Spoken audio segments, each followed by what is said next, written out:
तळोदा शहादा तालुक्यात अनुसूचित जमाती जनकल्याण समितीचा पाहणी दौरा, आरोग्य, शिक्षण व पायाभूत सुविधांचा घेतला आढावा। नमस्कार, आपण पाहतात परिवर्तन 24 न्यूज। तळोदा व शहादा तालुक्यात आज अनुसूचित जमाती जनकल्याण समितीचा महत्त्वपूर्ण पाहणी दौरा पार पडला।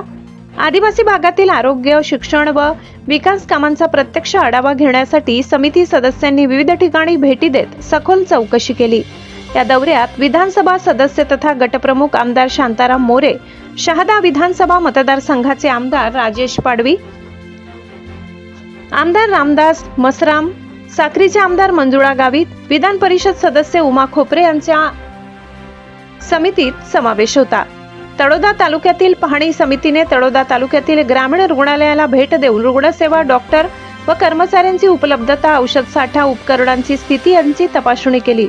त्यानंतर आदिवासी विकास विभागाच्या शिरवे येथील आश्रमशाळेत विद्यार्थ्यांची राहणीमान, भोजन व्यवस्था, शैक्षणिक गुणवत्ता आणि मूलभूत सुविधांचा आढावा घेतला। तसेच चिडमाळ येथील साकव पुलाची पाहणी करून वाहतुकीसाठी असलेली गरज व सुरक्षिततेबाबत सूचना दिल्या। सलसाडी आश्रमशाळेत विद्यार्थ्यांच्या सुविधा, शैक्षणिक वातावरणाबद्दल चर्चा करण्यात आली। बोरद येथे शबरी घरकुल योजनेअंतर्गत बांधण्यात आलेल्या घरांची पाहणी करून लाभार्थ्यांना मिळणाऱ्या सुविधा आणि अंमलबजावणीतील अडचणींचा आढावा घेण्यात आला। शहादा तालुक्यातील पाहणी, यानंतर समितीने शहादा तालुक्यातील ग्रामीण रुग्णालयाची पाहणी केली। रुग्णालयातील वैद्यकीय सेवा, उपकरणे, बेडची उपलब्धता व उपचार प्रक्रियेचा अभ्यास करण्यात आला।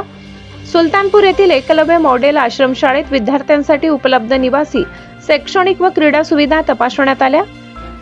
कोचरा